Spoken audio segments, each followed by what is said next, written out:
cosas. Solo así se construye conocimiento, solo así se puede avanzar. No hay ningún otro lado. La cárcel está en nuestra cabeza. Informémonos, chicos, por favor, hagamos conciencia. Sabremos lo que nos estamos metiendo al cuerpo. El tiempo nos absorbe, el tiempo nos consume. Tenemos que hacer muchas cosas. Esa es la competitividad en este mundo capitalista. Pero ¿qué vamos a decidir hacer? ¿Vamos a ponerle un alto a esto? La decisión es nuestra. Gente que piensa en reflexiones sin censura. Si no estás acostumbrado, cambia de canal.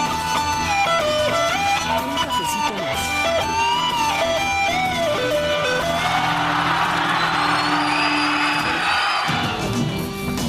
Que una tarde más en el cafecito Pato. Pero esta tarde está muy llena de gente, muy llena de vida. Y bueno, es justamente por el proceso electoral que tuvimos hace 4 días. Aquí vinieron compañeros de Argentina, de Chile, a observar este proceso electoral. Te presento, ella es Mariana Vázquez. Hola, ¿cómo es estás? de Argentina. Mi compañero Joaquín, ¿no? Nacho Siriaco. Nacho Siriaco. Nacho Siriaco. Y Javier Larraín, de Chile, ¿no? Bueno, básicamente lo que ellos vinieron a hacer es la observación, ¿no?, electoral, y fue muy lindo compartir con ellos, ¿no?, porque ellos tienen una visión bastante interesante de lo que es este proceso electoral, ¿no? Quisiera comenzar con eso contigo, Mariana. ¿Cuál fue tu impresión de este proceso electoral? Mira, yo he venido por la observación de Mercosur, porque trabajo en el Mercosur y vinimos como parte de la misión de observación electoral. Hemos estado trabajando todos estos días, yendo a las escuelas, en la apertura de los comicios, durante, al cierre, en distintas zonas de La Paz. Y realmente nos vamos muy felices por la gran fiesta democrática que ha vivido este país en sus 32 años de democracia, ¿no? El compromiso de este pueblo con la elección de sus representantes, con asistir masivamente a las urnas, con consolidar y continuar un proceso de transformaciones tan importantes como el que ha vivido este país realmente nos llena de alegría. Y hemos visto un proceso electoral magnífico. Creo que sobre eso estábamos conversando con ellos y creo que eso es lo más importante que tenemos que transmitir, ¿no? Saludar profundamente esta elección en Bolivia. Nacho, Evo y Álvaro son otra vez reelectos en Bolivia. ¿Qué significa esto para Argentina, para las organizaciones sociales de la Argentina como la Cámpora? Mira, para nosotros la verdad que digamos que el proceso de la revolución que se está dando en el Estado Plurinacional de Bolivia continúe es una señal más que buena, porque nosotros hace más o menos del 2003 a la fecha, algunos un poquito antes, otro poquito después, en toda la región ha habido un montón de procesos políticos de avance popular donde los pueblos, a partir de la caída del modelo neoliberal en Latinoamérica y las grandes injusticias que trajo aparejada todo ese proceso, se empezó a generar un levantamiento de los pueblos, y en ese sentido Bolivia tuvo un protagonismo desde lo simbólico y desde lo político. Es una respuesta muy contundente del pueblo boliviano al votar tan masivamente un proyecto político, tan sólidamente un proyecto de gestión, de inclusión social, y normalmente eso no se da ni en muchos lugares del mundo, ni siquiera en nuestra región, digamos. Las elecciones son mucho más peleadas, son mucho más, solemos ir a segunda vuelta y demás. Acá no hubo ningún tipo de discusión sobre cuál es el modelo que los bolivianos quieren para su país y para la región.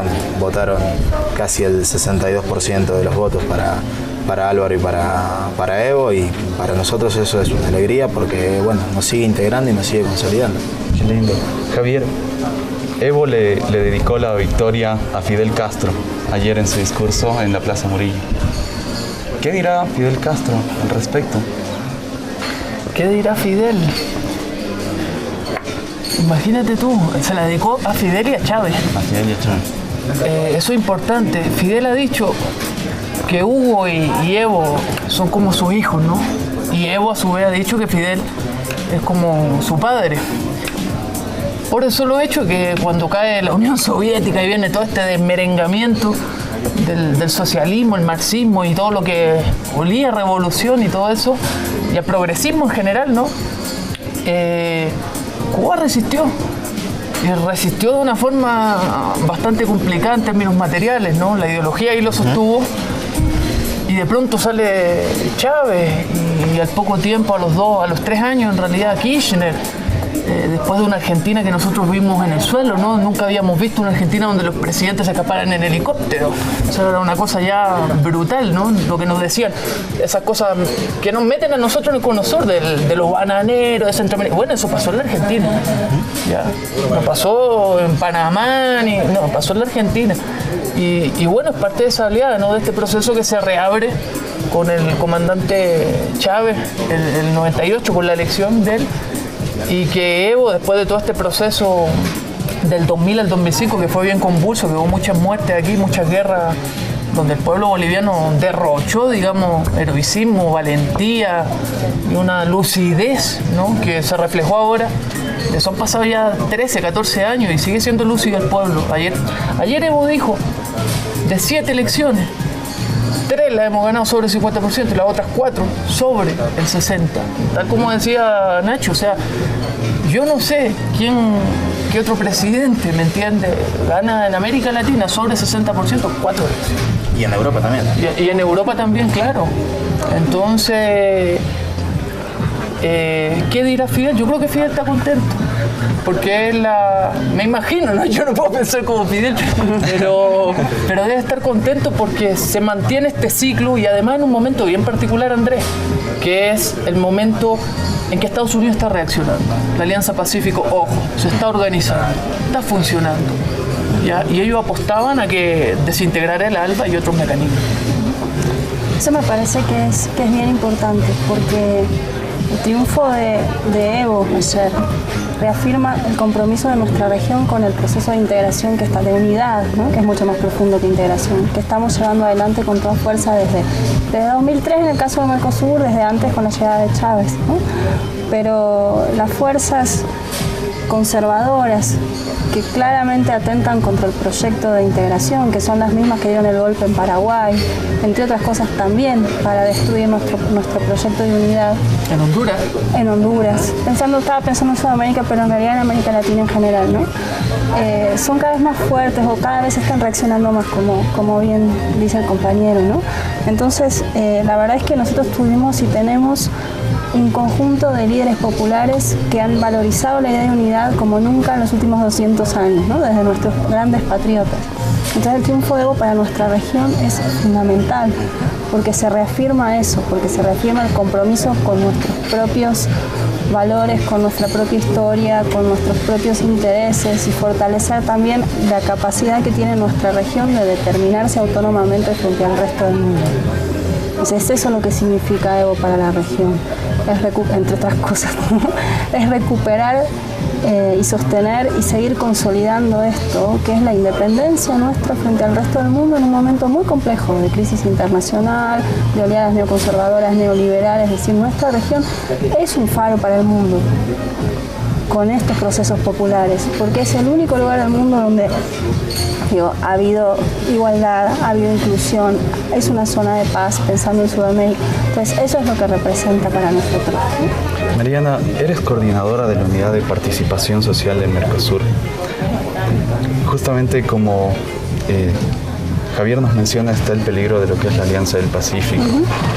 Es una nueva reconstitución de lo que era el ALCA, el Tratado de Libre Comercio, ¿no?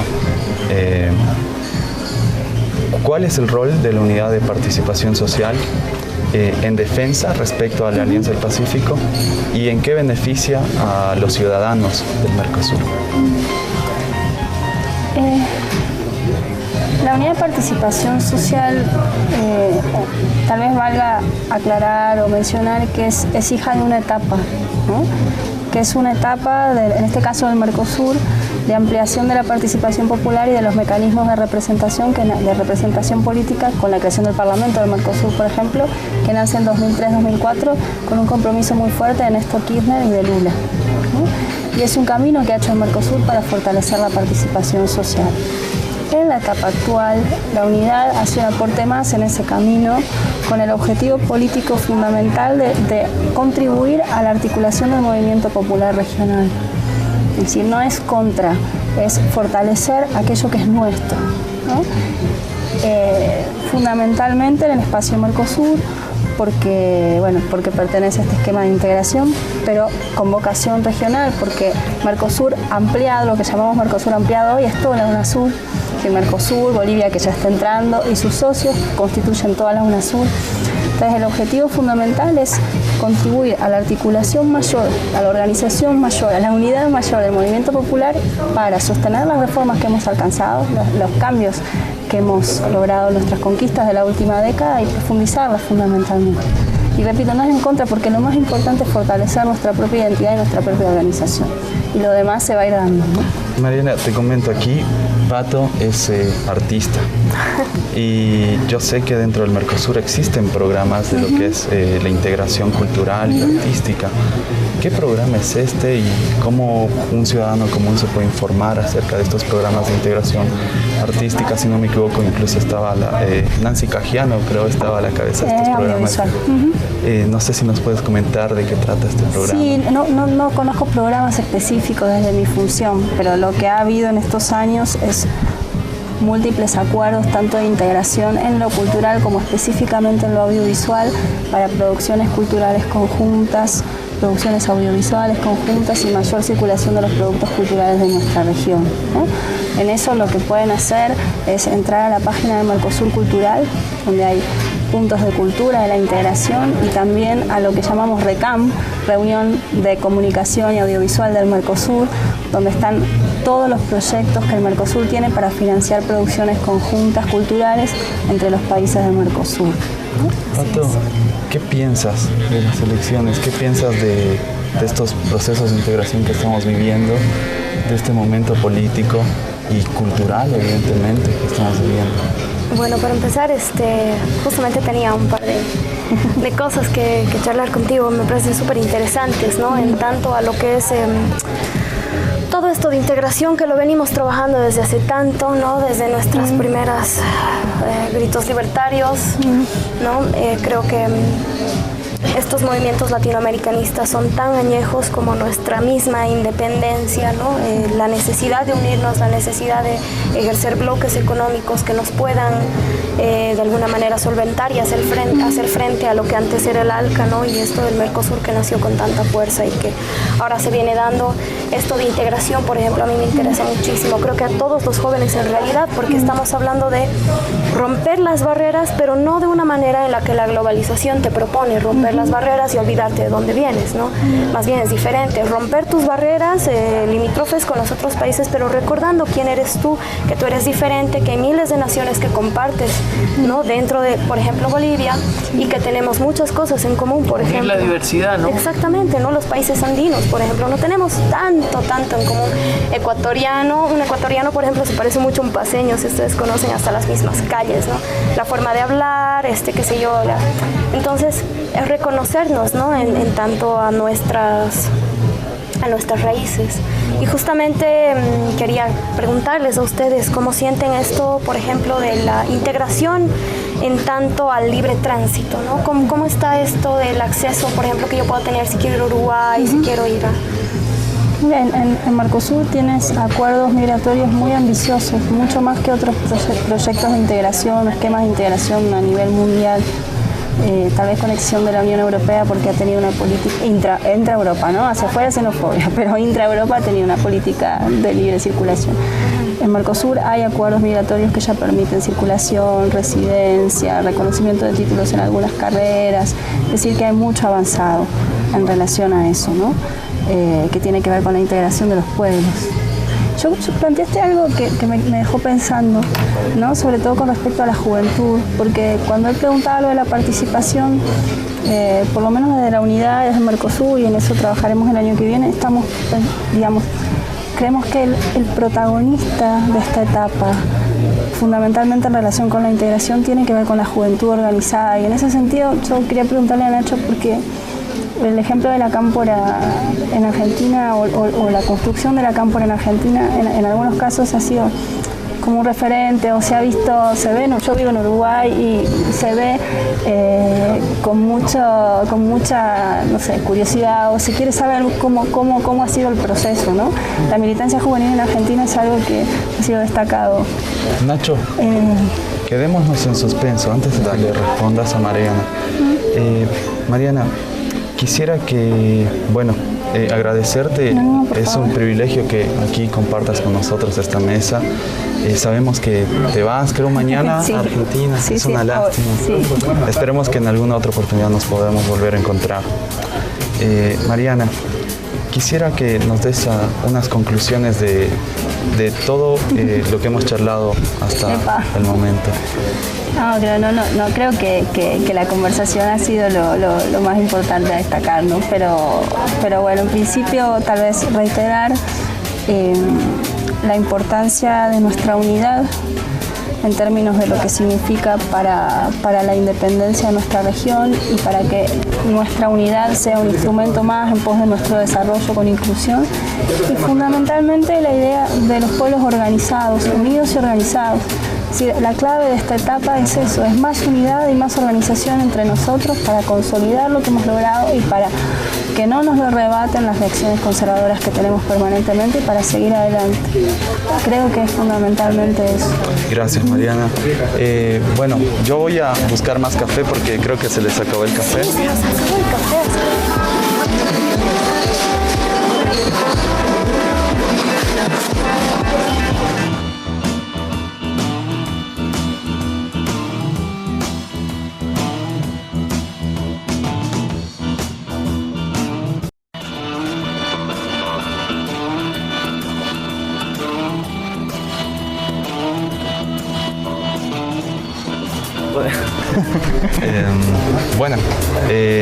Seguimos en el café. Estoy sorprendido cómo pasa el tiempo. Me agarraron infraganti. Nacho, ¿qué es la Cámpora? Bueno, a ver, la Cámpora es una organización político-juvenil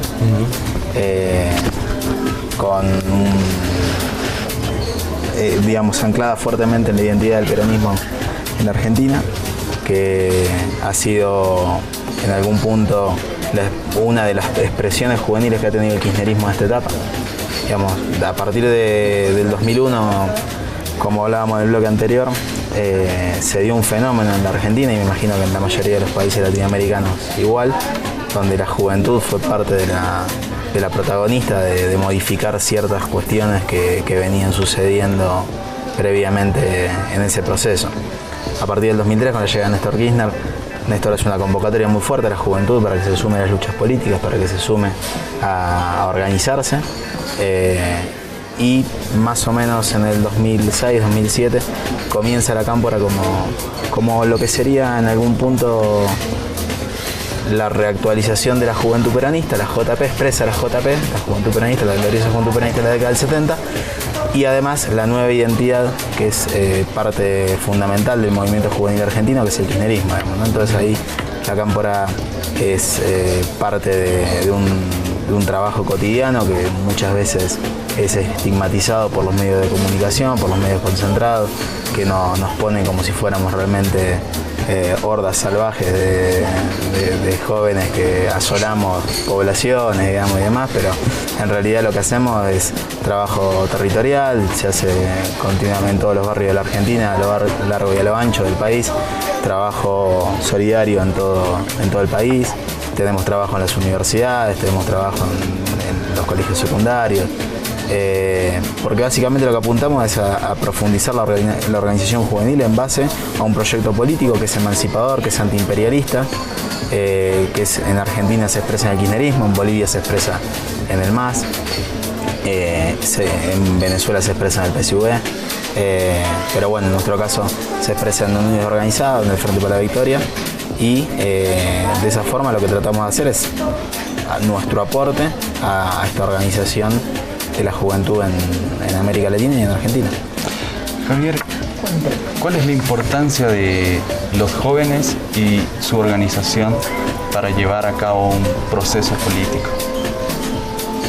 Imagínate tú, en América Latina siempre han sido importantes. los que lograron, por ejemplo, la independencia en Chile no pasaban los 30 años. A veces a los jóvenes, hoy en día, se presenta un candidato joven y te desprestigia. Oye, pero tienes 35 años, ¿cómo lo vas a hacer? Bernardo O'Higgins, José Miguel Carrera, no sé, en el caso nuestro. Antonio José de Sucre. Antonio José de Sucre, ¿cierto? 33 años cuando se murió. Exacto. Entonces, la independencia la hizo un pueblo liderado por jóvenes. ¿Ya? La independencia y después la segunda independencia que comienza, digamos, podríamos hacer un corte histórico con la Revolución Cubana 59. Fidel tiene, cuando triunfa la Revolución Cubana, 31 años. Asalta el Moncada con 26 años. El Che Guevara, cuando triunfa la Revolución Cubana, no llega a los 30 años y dirige el Ministerio de Industria y dirige el Banco Nacional y discute con los soviéticos y se manda ese discurso fascinante en Naciones Unidas. Entonces yo creo que siempre aquí en Argentina mismo, Santucho, ahorita mismo estamos conmemorando los 40 años en Chile de la caída en combate de Miguel Enríquez, que fue el principal líder de la resistencia chilena contra Pinochet. Murió en un enfrentamiento contra 200 efectivos en una casa en Santiago. Y Miguel, cuando muere, tiene 30 años. A los 23 años dirigía el MIL, la izquierda revolucionaria en los tiempos de Allende.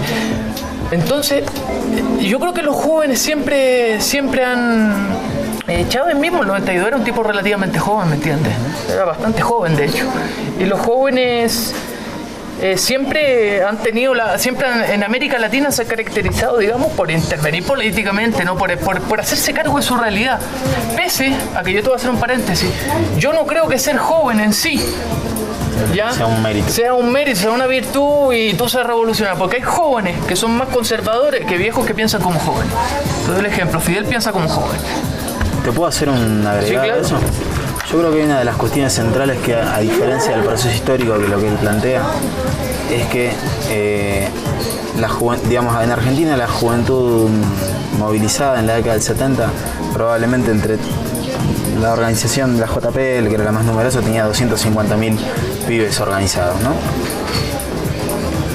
La diferencia sustancial en los diferentes procesos históricos es cómo actúa el imperialismo sobre esa juventud. En algunos momentos, digamos, lo aniquiló, desapareciéndola, matándola, fusilándola. Y en otros casos, como es el que está ahora, nuestros padres, a diferencia de otros procesos históricos de otros tiempos, son parte de nuestro resguardo para poder continuar en esa política, porque ellos fueron víctimas en primera persona de esa masacre, de ese holocausto social que se produjo en ese tiempo, digamos, ¿no? Y muy por el contrario, con nosotros tienen una situación de integración donde tratan de protegernos y a la vez comulgan con nosotros en esta misma causa, porque en definitiva, ¿qué es lo que él dice? No se trata de ser joven o ser viejo. En definitiva, lo que se trata es de pelear por una patria liberada, digamos, ¿no? Entonces, sirve tanto el de 50, el de 70 o el de 15. Chicos, aquí estamos con Leo Moyano. Él es del Movimiento de Participación Estudiantil, igual en Argentina, ¿no? Que es una organización que creo justamente, al igual que la Cámpora, pero más, si no me equivoco, más centrada en lo que son los ámbitos estudiantiles de universidades. Así es. Leo, comentanos un poco. Bueno, así es, y digo, de alguna manera, primero saludarlos, agradecerles la invitación. Con Nacho ya venimos charlando, hemos compartido todos estos días con ustedes también, y la verdad que decíamos que es mucho lo que se tiene que aprender de las experiencias a nivel continental cada vez que nosotros, y particularmente ¿no? El de la generación Evo, para nosotros es sorprendente, de alguna manera nos deja con un buen legado y un desafío, una tarea para adelante. Creo que eso se trata, ¿no? Obviamente nosotros permanentemente tenemos que debatir, actualizar nuestras posiciones políticas, actuar sobre la realidad militar, pero fundamentalmente también ponernos desafíos a futuro. Y en ese sentido, digo, tomar la experiencia de generación Evo es un desafío futuro. Creo que el tema que estaban charlando recién y en el que fueron introduciendo en torno a la organización de la juventud, existe a nivel continental de un nuevo momento, de lo que hablaba Nacho recién, de estos golpes de Estado que nos dieron y que afectaron de alguna manera la organización de la juventud durante décadas.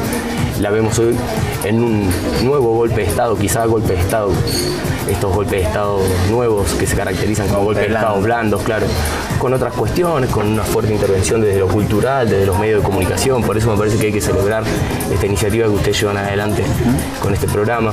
Y me parece que nosotros ahí tenemos una cuestión importante para llevar adelante, que es tenemos que avanzar, tenemos que generar condiciones de unidad en las organizaciones. Para dentro de Argentina, sí, nuestra organización tiene un fuerte trabajo dentro de la universidad, tiene un trabajo importante articulando con otras organizaciones y creo que de eso se trata. Nosotros llevamos adelante permanentemente una tarea de vincularlo a los sectores sindicales, de vincularnos a los sectores sociales, a los sectores de la economía social, a sectores que, digamos, durante mucho tiempo estuvieron desorganizados y creo que las condiciones que generó el kirchnerismo en Argentina a partir del 2003, como bien lo caracterizaba Nacho, empezó a generar condiciones para la organización de la juventud y desde los sectores fundamentalmente, porque digo, la juventud es verdad, en general la gran mayoría empezó a tener condiciones, por ejemplo en Argentina, con condiciones para poder ingresar a la educación cuando antes estabas marginado, poder tener condiciones para votar. Hoy los jóvenes en Argentina pueden votar desde los 16 años, digo, un montón de condiciones, pero que en sí sola, digo, si a eso no le metemos organización popular, articulación entre las organizaciones y demás, es complejo, digamos, eso solo no va a generar todo. Digo, el Estado muchas veces pone todas las herramientas a disposición y nos pone la pelota, como decimos nosotros en términos futbolísticos, de nuestro lado, para decir, bueno, ahora fíjense ustedes cómo siguen para adelante, ¿no? Y en ese sentido, digo, en el laburo que nosotros hacemos, el trabajo que nosotros hacemos dentro de la universidad, nos encontramos muchas veces con un sector que es de mucha resistencia, ¿no? Quizá también pase en algunas universidades acá en Bolivia, en donde, bueno, la universidad durante mucho tiempo fue concebida como la que contenía el conocimiento, la que de alguna manera decía, bueno, nosotros tenemos el conocimiento, la sociedad en general no, entonces nosotros impartimos ese conocimiento, entonces se generaba como una cuestión de una burbuja donde la universidad estaba aislada. Ahí adentro se generaban unos nichos de sectores conservadores y demás, y dar una disputa frente a cómo ver con esas corporaciones que había hacia dentro de la universidad. Fíjate, Andrés, una cosa, lo que está diciendo. En un país conservador como Chile, 5 líderes estudiantiles ingresaron al Parlamento. Tenemos 5 que salieron del movimiento social, del movimiento estudiantil, y están hoy día en el Parlamento, son 5 diputados. Aquí mismo, ayer vimos cuando habló el Evo en el balcón, ¿no? A Valeria Silva desplegar el lienzo, y Valeria tiene 24 o 25 años. O sea, estamos hablando de una líder con un potencial, ¿no? Tremendo. Pero además, eso lo está entendiendo también el enemigo. Hace 2 semanas mataron a Robert Serra, un diputado venezolano que tenía 27 años. Pero hace 5 o 6 días mataron a 23 estudiantes mexicanos en Guerrero, 23. Una masacre, encontraron una fosa común con los 23 dirigentes estudiantiles en el estado de Guerrero. Entonces, y nosotros somos incluso, no es casual que empiece a explotar ahora esta ola de juventud, porque a nosotros nos dejaron, a ustedes también, ¿no? La dictadura avanza, pero nos dejaron sin una generación. La izquierda, hubo una generación de detenidos desaparecidos que no está. Que eran militantes, como decías tú, de los 60, de los 70, de 20 y tantos años, que los mataron, los desaparecieron, y la izquierda se quedó en los 80, sin dirección política, porque no existía, porque lo exterminaron. Y ahora vuelven a renacer estos jóvenes. Yo quisiera complementar con una cosa, ¿no? O sea, ya que hemos hablado de los jóvenes, de eso, hay unos datos también para complementar la historia boliviana, ¿no? Por ejemplo, René Zabaleta, uno de los principales teóricos marxistas de este país, fue diputado a sus 27 años, ¿no? Bueno, para el MNR, pero era su tendencia ese entonces. Y también Marcelo Quiroga Santa Cruz, ¿no? Empieza a hacer una lectura crítica a partir de sus 27 años, ¿no? Pues es joven, y esos 2 personajes han tenido una principal influencia, ¿no? Ahora, respecto a lo que comentó del imperio, ¿no? El imperialismo siempre nos ha intentado limitar, ¿no? Y básicamente hay varios episodios históricos que han demostrado la importancia de los jóvenes. Por ejemplo, la fundación del PIR, el Partido de Izquierda Revolucionaria, Izquierda Revolucionaria, surge a partir de toda una generación de jóvenes que después de la Guerra del Chaco están conscientes de que no conocen su país y deciden hacer algo, ¿no? Deciden tener una posición política. Todos eran jóvenes, pues. Si fueron a la Guerra del Chaco a sus 16, 15 años, entonces fue una oleada que cambió y que fue también la consecuencia del 52, ¿no? Y el neoliberalismo que actualmente está impuesto en nuestra Latinoamérica, lamentablemente en los principios de a finales del anterior siglo, instauró, ¿no?, en las universidades una lógica sumamente alienante, sumamente enajenante, que ha demarcado todavía el carácter en sí que tienen las universidades de nuestro país, ¿no? Porque son muy pocas las universidades que tienen una orientación, digamos, crítica, ¿no? Siguen todavía enmarcadas en esa cúpula del neoliberalismo que impiden, ¿no?, socapada por docentes que todavía desde su visión académica siguen diciendo al estudiante que esa es su única realidad, ¿no? Y nosotros tenemos que luchar contra eso, ¿no? Ahora hay algo interesante que estás escuchando, que creo que está empezando a salir a flote. Creo que en América Latina estamos empezando a hacer una nueva forma de política a partir de una nueva base material de lo que es la democracia, ¿no? Justamente lo que habrían causado las dictaduras es un sistema estatal totalmente destrozado. En Bolivia el primer órgano electoral que se crea recién se va a dar en 1952. Este órgano electoral no va a cumplir con las condiciones de lo que va a ser llevar a cabo un buen proceso electoral. Se van a cometer fraudes, implantación de papeletas. Y uno escucha decir, hoy en día, hoy vivimos en dictadura, o escuchas comentarios aquí no libertad de expresión. La libertad de expresión, hay otro, el tema, recién salió el líder del movimiento Sin Miedo de aquí Bolivia diciendo que 300 muertos iban a votar para estas elecciones, que iban, y se estaba empezando a rumorear que estos muertos iban a votar para el MAS, ¿no? Y empezó toda una campaña de difamación. Quería saber si esto sucede también en Chile o en Argentina. ¿Cómo lo viven? En Argentina sucede sistemáticamente, pero no tiene que ver con en definitiva, con el modelo o el formato electoral que cada uno de los países adopta. En realidad lo que esconde todo ese planteo es que pierden por una abrumadora mayoría y que tienen un objetivo, persigue un objetivo tan pequeño que la sociedad se da cuenta, y en definitiva si en el caso hipotético de que existiera una cosa de ese tipo, tampoco le alcanzaría para ganar, digamos, ¿no? Es ridículo. En Argentina nos lo han hecho sistemáticamente. En la última elección Cristina ganó con el 54% de los votos, y si hoy se presentara Cristina a elecciones vuelve a ganar, duplica o triplica el segundo en las encuestas más opositoras, de hecho. En las opositoras duplica el segundo. Y en definitiva lo que han tratado de hacer continuamente es eso, de difamar el proceso electoral. Nacho, yo creo ahí, ¿sí?, complementando lo que vos planteás, yo estoy 100% de acuerdo, pero creo que también hay una cuestión que nosotros no podemos menospreciar, la organización de la derecha.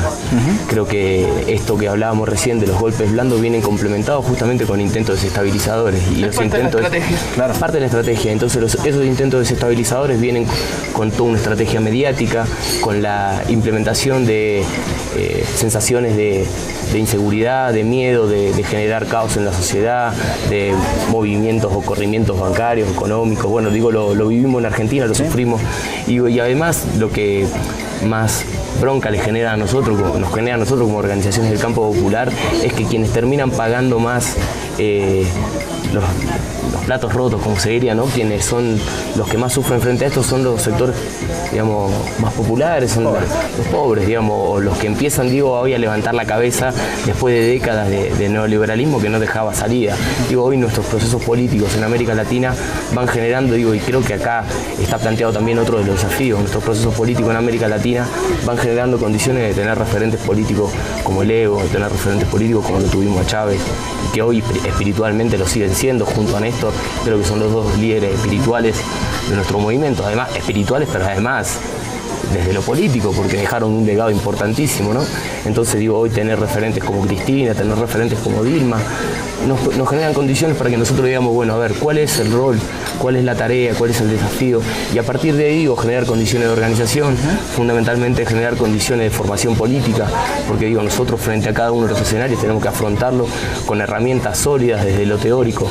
Y creo que en eso nosotros, tenemos que poder tomar también a los intelectuales que hoy tenemos.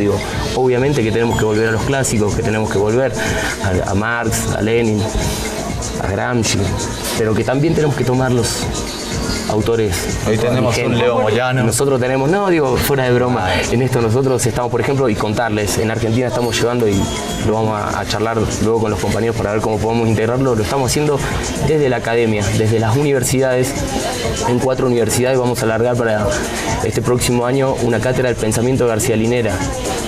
Digo, y esto me parece que es importante, ¿no? ¿En la UBA? En la UBA, en La Plata, en la Universidad de Córdoba y en Río Cuarto. Digo, esto es importante porque empezamos a que las universidades ya dejan de discutir en torno a ciertos autores.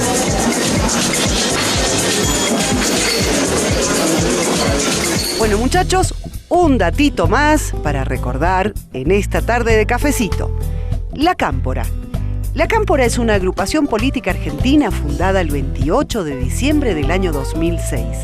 Ideológicamente, esta organización pone mucho énfasis en la defensa de los derechos humanos, la patria grande latinoamericana, la soberanía industrial, la fuerza de los trabajadores de forma organizada y la justicia social. También define la política como una herramienta de los pueblos para la transformación social. La Cámpora está presente en todas las provincias argentinas. También está en universidades y, por qué no decirlo, en algunos colegios secundarios. ¿Saben de dónde viene la palabra Cámpora? Pues tiene que ver con el homenaje que se le hace al expresidente argentino que se llamó Héctor José Cámpora, llamado de cariño entre los argentinos y peronistas, el Tío. Este hombre fue presidente de la Nación solo por 49 días en el año 1973.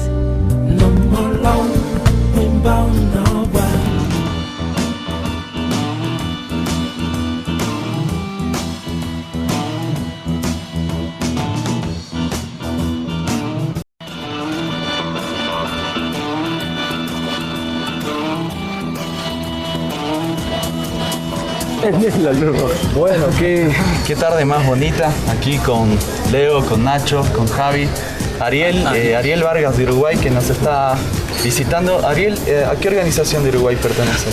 Pues, yo milito en Izquierda en Marcha, Frente Amplio, y Brigada Estudiantil 1958. Comentanos, ¿qué hacen? ¿Cuál es su finalidad? Izquierda en Marcha surge como un acuerdo entre compañeros que venimos de diferentes sectores, tupamaros, comunistas, independientes, para contrarrestar un poco los sectores más liberales dentro del Frente Amplio. ¿Cómo viviste el proceso electoral boliviano? ¿Qué piensas? ¿Cuál es la percepción que te llevas para Uruguay? Y cómo lo viví fue muy importante porque es la primera vez que, a no ser Brasil y Argentina, que salgo de Uruguay.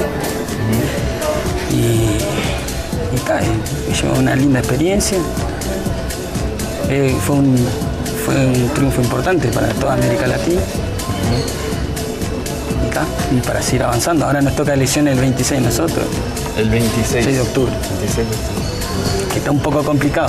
Está en juego las mayorías parlamentarias en Uruguay. Interesante.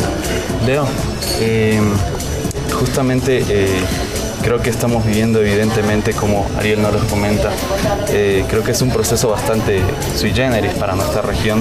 Creo que esta integración no lo hemos vivido, si no me equivoco, desde los procesos independentistas, ¿no? Cuando nuestros héroes como San Martín, Bolívar, Sucre, ¿no? Artigas. Un grande de verdad ese. ¿Cuántos años ya pasaron, Javier? ¿Cuántos años ya pasaron? De esos procesos. No sé, no. Pero han pasado bicentenarios, ¿no? Son 200 años. 197. Luego de 200 de Cruz de los Andes. Claro, son casi 200 años porque el proceso se abre con la independencia haitiana y cierra el 25 con la independencia de ustedes. Entonces, de aquí de Bolivia. Pero igual hay que decir que hubo ahí un paréntesis que se abrió con la Revolución Cubana y con la década de los 60. Te lo digo porque hay que rescatar toda esa memoria, hay que rescatar a Roque Dalton, ¿me entiendes? Hay que rescatar lo que se hizo en El Salvador, lo que se hizo en Dominicana, en Jamaica, que hubo un gobierno bastante progresista, el de Michael Manley, en Granada. O sea, hay toda una historia ahí que se trató, ¿no? Una brecha que se abrió en 59 y que fue cercenada con la Operación Cóndor, compadre, con esta reacción que nuevamente se ve a nivel continental, porque hay algo que hay que tener ojo. O la liberación la hacemos continental y global. Marx decía proletarios del mundo unidos, por eso es complicada la tarea. O si no, nos vamos todos, ¿me entiendes? Ahí Juan Domingo Perón en el 55, cuando le dan el golpe de Estado, dice que es imposible la liberación de la patria sin la liberación continental. Y probablemente, si uno, en línea de lo que dice el compañero chileno, analiza lo que sucedió en el siglo XIX, donde los mismos países, los mismos pueblos constituyeron sus ejércitos para poder lograr su independencia, y no había una distinción entre la Gran Colombia y el ejército de los Andes, digamos, que se encontraban atrás de un mismo proyecto. Exactamente. Y hoy una de las cosas más llamativas o más interesantes que yo creo de este proceso que nosotros vivimos es que desde el 98 probablemente, que es la fase más nueva, más ofensiva que hemos tenido, pasando por el 2003, 2005 con Uruguay, más procesos electorales que constituyen los gobiernos populares a partir de esa fecha, es que nosotros nos entendemos como una misma organización. Nosotros, los compañeros de la Cámpora, de Unión Organizada, el MPS seguramente también, los compañeros del Frente Amplio, nos entendemos como la misma organización que el MAS, nos sentimos la misma organización que la JPSU, que el PT, que Alianza País, y es por eso mismo también, a colación de lo que decía acá el compañero, que nos duele y nos golpea tanto lo que pasó con el compañero Robert Serra, porque la verdad que es un golpe a nuestras propias organizaciones. Ver cómo una sola cosa más, ver cómo el sicariato avanza, digamos, en esa forma, en esa lógica tan despiadada, digamos, que está dispuesto a pegarnos a lo mejor de nuestra dirigencia juvenil, nos duele mucho precisamente por eso, porque nos entendemos parte de un mismo proyecto y parte de una misma organización. Ayer creo que en ese balcón tan bonito que vimos desde abajo cantando, y que nos quedamos contentos cuando Evo mencionó los cánticos argentinos y demás. Los quería nacionalizar. Sí, la verdad que ya sí. Los nacionalizó. Así que la verdad que sí, ahí está bueno. Creo que ahí está un desafío pasarle también a los compañeros de generación Evo todas las canciones de la Cámpora, del MP, de todas. Y de hecho muchas son las mismas. Y que eso me parece que es importante. Tenemos las mismas consignas y tenemos el mismo desafío de laburo para adelante. Digo, en ese balcón Evo ayer planteó en algún pasaje el tema de generar las condiciones para un proyecto, para un gran proyecto, ¿no?, de integración a nivel continental, una gran organización. Creo que hacia eso tenemos que ir. Digo, lo que plantea Nacho de que nos duele tanto como si fuera sido un compañero nuestro de militancia de todos los días, lo de Robert Serra, no es una cuestión que lo planteamos porque... No es retórico. Claro, no es retórico, es real, es concreto, lo sentimos. Sí. Hablamos con los también que manda o los norteamericanos, ¿no? O sea, no atacan a cualquiera, atacan al cuadro juvenil, que además que tú lo ves en video y él ridiculizaba a los opositores, o sea, los llevaban a un programa y el tipo arrasaba, era una máquina, era el relevo, ¿no?, también de esa dirección. Pero si así no lo fuera, para nosotros nos volvería de la misma forma. De la misma manera que nos duelen los estudiantes mexicanos, de la misma manera que nos duelen todos y cada uno, digamos, de los procesos. Pero me parece que por eso, digo, insisto en esto de generar instancias de encuentro, generar instancias, digo, para el haber venido nosotros acá, muchos compañeros van a plantear, y de hecho la oposición en Argentina, la oposición en Bolivia, seguramente dicen, bueno, ahí están despilfarrando recursos del Estado. Seguramente el compañero puede contar el esfuerzo y el sacrificio que hacen cada una de las organizaciones, como lo podemos hacer nosotros, de lo que nosotros tenemos que hacer para poder estar en estos momentos. Pero lo hacemos porque estamos convencidos de que es la manera de poder avanzar. El legado histórico, todo este proceso que vos planteabas, desde la independencia de Haití y para adelante, bueno, esa América Latina, esa nuestra América, como lo decía Martí, que soñaron aquellos próceres, aquellos independentistas, digo, hoy tenemos que poder retomarlo. Estamos en un momento histórico. No sé cuándo vamos a poder volver a tener un proceso histórico de esta característica, entonces nuestro rol como juventud, sin miedo a nada, la derecha no nos puede de alguna manera asustar, digamos, con estos golpes. Sí tenemos que ser cuidadosos, digo, pero nosotros es el momento, entonces tenemos como el desafío de, frente al momento histórico, estar a la altura de las circunstancias. Y lo que hoy nos exige las circunstancias, y cierro, es justamente generar condiciones de unidad hacia adentro de nuestra patria chica, como sería Argentina, Bolivia, y hacia adentro fundamentalmente de nuestra patria grande. Ariel, Leo toca unos puntos súper importantes, es el rol justamente de los líderes, ¿no? Hoy en día tuvimos líderes como Néstor Kirchner, hoy Cristina Kirchner, alguien como Lula en Brasil, alguien como Evo en Bolivia, Pepe Mujica en Uruguay. Pepe Mujica yo creo que es un ejemplo de ese líder que aún no se separa de esa humildad por más que esté en el poder. Para ti como uruguayo, ¿qué significa un líder como Evo Morales o un líder como Cristina Kirchner o alguien como Lula da Silva? Complicado.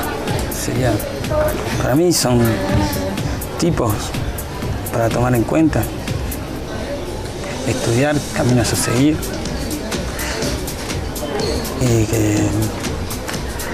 y para tomar en cuenta Uruguay, porque para profundizar nuestros avances. Sí, mira, perdón, una cosa, yo creo que hay un elemento que es central, que no se dio ni en los socialismos reales ni en nada. Nicolás Maduro es chofer de autobús. Es un Nicolás Maduro. Hugo Chávez era un chiquito, basta leer cualquier biografía, ¿no? Que vendía dulce para poder llevar dinero para la casa, que se metió a la milicia como única posibilidad de vida, ¿no? Porque era una familia bastante pobre. Evo, ni qué decir. Basta leer la biografía de Leo para saber la extracción social, que tampoco es virtud ni efecto la extracción, ¿no? Pero lo que te quiero decir, yo creo que pocas veces, quizás la única vez, que los procesos emancipadores están siendo dirigidos por un chofer de bus, por un obrero de verdad, no teórico, ni por un chofer de autobús, por un indígena. Y Lula era Mujica florista, era Mujica. Entonces, ¿y por qué es importante eso? Porque los que nos llevaron al desastre absoluto eran los tecnócratas pasados por Harvard, Oxford y Chicago. Linera dice una frase muy linda, ¿no? Que dice eso, que antes nos dirigían los Chicago Boys y ahora nos dirigen los Chuquiago Boys. Entonces, y es cierto. Y el país crece y a lo mejor el ministro de Economía no pasó por ninguna de esas grandes facultades con diplomas de honor. Pero está esa intuición y está avanzando. Los pueblos se dieron cuenta que también todos esos paradigmas que se sostuvieron desde Estados Unidos, de los cerebros centrales del mundo, fracasaron y fracasaron en todos lados.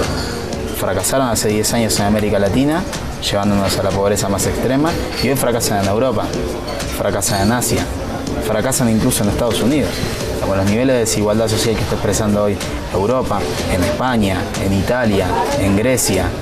Creo que en eso es como que estos nuevos procesos políticos cada vez se parecen más, quienes los conducen se parecen cada vez más a su pueblo. Y todos estos casos que se fueron dando es así. A nosotros nos toca, en Argentina, y nunca hubiésemos pensado tener una presidenta mujer con una fuerte militancia en la izquierda popular, en el peronismo y demás, y la verdad que no lo hubiésemos pensado. Y me parece que en eso, también está a la altura de las circunstancias, nuevamente lo digo, estar a la altura de las circunstancias implica sostener, acompañar, a estos procesos, pero también profundizarlos y poder nosotros ser como jóvenes los que podemos, por lo menos desde nuestro lugar, de nuestro sector, de nuestro sindicato, de nuestra universidad, de nuestra organización social, de nuestra organización política, también marcar cuestiones que hace falta, porque tenemos que comprender que hacia dentro de los propios procesos populares, como lo plantea García Linera, existen tensiones internas, ¿no? Y eso lo entendemos muy bien. Y sabemos que a veces hace falta ampliar y contener a la mayor América Latina. cantidad de expresiones, y a veces también implica el profundizar, ir por más, y como muchas veces lo decimos en Argentina, ir por todo, aunque a algunos les moleste. Ahí América Latina es un ejemplo de desarrollo hoy. Es una región de paz, es una región que no tiene conflicto religioso, no tiene conflictos armados en su seno. Estamos hacia una integración total. Quizás en esta mesa entre uruguayo y argentino esté la más ridícula. Chilenos y bolivianos. Sobre todo entre uruguayo y argentino está quizás la más ridícula de todas las divisiones que nosotros tengamos en América Latina, ¿no? Que es el fútbol. Expresada. O el dulce de leche, tal vez. Pero bueno, el único camino de poderlo ir subsanando eso y poderlo resolviendo es este camino. Había un intelectual argentino que era el Colorado Ramos, que se murió hace unos cuantos años, que arrancaba un libro diciendo que éramos un país porque habíamos fracasado en ser una nación. Bueno, en ese camino y estamos en tratar de volver a ser una nación. Y que éramos argentinos porque no podíamos ser latinoamericanos. Exactamente. Pero fíjate una cosa, Más y las lanzas. lo que decía el compañero recién. Fidel dijo una cosa muy interesante en el primer discurso que él da el 59. Él dice, esta es la revolución de los humildes, por los humildes y para los humildes. Te destaco el por, ¿no? Dice, es la revolución de los humildes, por los humildes. Si no la hacen los humildes organizados, la dirigencia no la puede hacer. Y esa es la importancia que dice el compañero. O la hacen los pueblos. ¿Entiendes? Este pueblo fue con una ideología clarísima a votar hace 4 días. ¿Ya? Y si no es así, ni Álvaro García, ni Evo Morales, ni David Choquehuanca, no puede, ¿me entiendes? Si no tiene una base popular. Y eso tenemos que estar claros, y hablamos de eso de los tecnócratas, pero nosotros también tenemos, los jóvenes sobre todo, si queremos el vivir bien, el comunismo, la ideología, el cristianismo, lo que sea, tenemos que aprender igual de todo ese conocimiento, de toda nuestra memoria revolucionaria, de todo esto. Es una cosa que dijiste tú que es muy cierta. Cuando se dice la unidad latinoamericana, no, ese es un sueño loco, idealismo del Che Guevara y estupidez. No fue así. Javier, ¿Entiendes? discúlpame que te interrumpa. Justo hablas de que no es solamente un tema de elecciones, sino de una base popular. Ariel, ¿cómo ves el escenario de las próximas elecciones en Uruguay? Hay mucha competencia electoral, hay una base popular para un proyecto. Complejo Uruguay. Contanos un poquito. Y hoy, según encuesta, indicaría que iríamos segunda vuelta. Segunda vuelta. Y está. La cuestión en realidad más importante es la mayoría parlamentaria, que eso sí está en juego. ¿Con qué candidato están ahora? Uruguay, Tabaré Vázquez. Tabaré Vázquez. Y la derecha. Y la derecha, Luis Lacalle Pou y el hijo del dictador Pedro Bordaberry. Son sinceros, digamos, en Uruguay, ¿no? Llevan a los hijos de la dictadura, ¿no? Y Lacalle Pou fue también el hijo. El hijo de Luis Alberto Lacalle, muy amigo de Menem. No, me parece que hay algún... No hay que nombrarlo. Sí, trae mala suerte. Lo único que Luis Lacalle, Luis Alberto Lacalle intentó vender la empresa pública y el pueblo le respondió con un no. Yo creo que hay una cuestión que es fundamental y que pasa en Uruguay, esto que me permite al compañero hablar de Uruguay desde el otro lado del charco, como decimos nosotros, pero somos pueblos muy cercanos, con una idiosincrasia muy similar. Creo que Uruguay tiene una fortaleza que es fundamental y que nosotros la caracterizamos en la unidad de la clase obrera. Argentina, por distintas situaciones de la historia, políticas, de coyuntura y demás, tenemos un número importante de centrales sindicales. Chicos, tengo que cerrar el café. Perfecto. Tengo que cerrar el café porque, bueno, a mí yo trabajo aquí, me paga, va a venir el dueño y me va a pedir la cuenta. Pagamos ya, ¿no? Pagamos ya. Ahí, la cuenta ahí. Tengo que hacer Vamos a estar complicado, pero chicos, ha sido muy lindo tenerlos a todos. Gracias, Javier. Gracias, Nachito. Gracias, Leo. Gracias, Ariel. Tenemos Chile, Argentina, Uruguay, Bolivia. Creo que fue muy lindo. Fue una charla integracional, ¿no? de nuestra América Latina. Y bueno, yo quisiera decirles que los esperamos pronto, que los vamos a estar esperando con un matecito de coca, ¿no? para la altura sobre todo. Y bueno, igual cuando nosotros estemos por allá, por la Argentina o por Uruguay o en Chile, bueno, esperando siempre que esta hermandad se mantenga.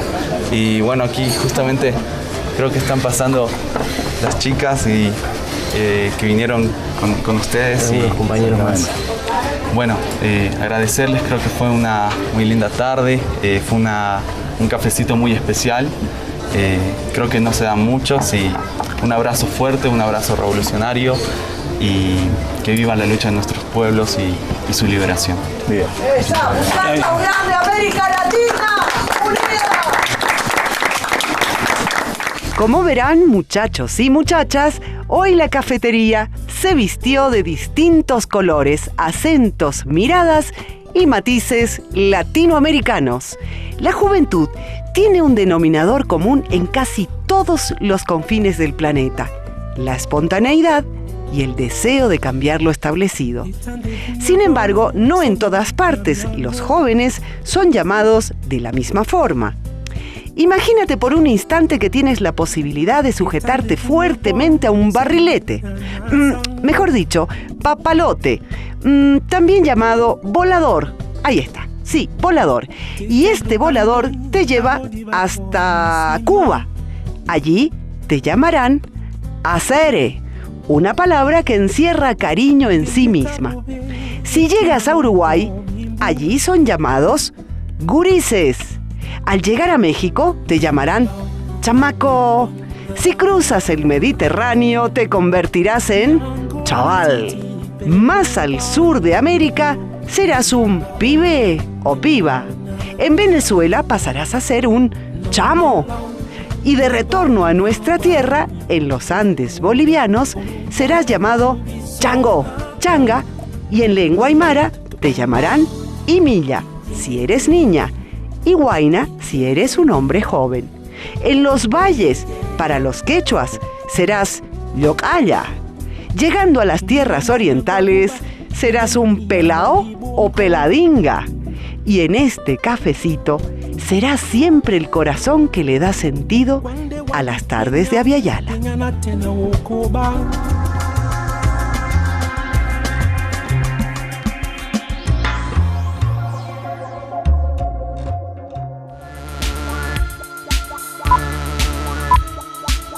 La crítica es la esencia de las cosas. Solo así se construye conocimiento. Solo así se puede avanzar.